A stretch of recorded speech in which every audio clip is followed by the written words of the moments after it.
Hello বন্ধুরা, কেমন আছো? আশা করি সবাই ভালো আছো। অনেকদিন পর একটা ছোট মিনি ব্লগ নিয়ে তোমাদের সামনে হাজির হলাম।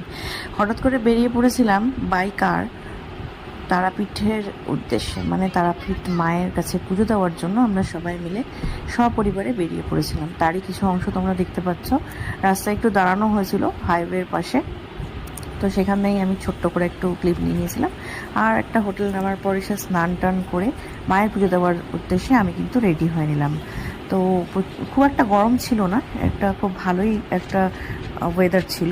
তো আমি, আমার মেয়ে, আমার হাজব্যান্ড, আমার শ্বশুর শাশুড়ি সবাই মিলে একটু রেডি হয়ে নিলাম পুজো দিতে যাব বলে। তো বেরিয়ে পড়লাম পুজো দেওয়ার উদ্দেশ্যে। আর সেখানে পুজো, যেখানে মায়ের মন্দির তার আশেপাশ দিয়ে অনেক দোকান রয়েছে যেগুলোতে এই মিষ্টি, মাকে পুজো দেওয়ার জন্য শাড়ি সব কিছুই পাওয়া যায়। তো তোমাদেরকে ছোট্ট ক্লিপটা শেয়ার করে নিলাম। মাকে পুজো দেওয়ার জন্য যাবতীয় যা কিছু লাগে আমরা এই দোকানটা থেকে কিনে নিলাম। আর এই দোকানেই আমাদের যে পুজো দেওয়ার পান্ডা ছিল, যে পুজো দেওয়া হবে সেই দাদাও এখানেই ছিল। তো ফুলগুলো দেখো, ফুলের মালাগুলো অসম্ভব সুন্দর লাগছিল, তাই একটা ছোট্ট ক্লিপ আমি নিয়ে নিলাম ফুলের মালাগুলো তোমাদেরকে দেখানোর জন্য। আর এই হচ্ছে সেই দোকানটা।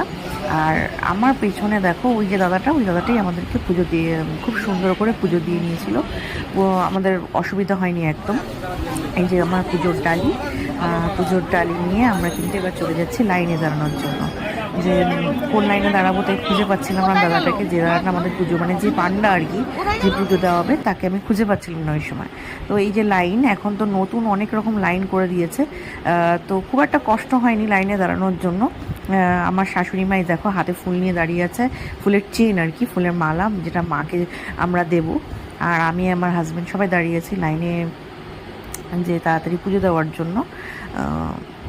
আর পুজো টুজো দিয়ে নিয়ে বেরিয়ে পড়েই একটুখানি ফল কিনে নিচ্ছিলাম। দেখো ওখানে সারি সারি ফলের দোকান আশেপাশে থাকে, আর দেখতেও খুব ভালো লাগছিলো, তাই জন্য আমি একটুখানি ছোট্ট করে ভিডিও করে নিলাম।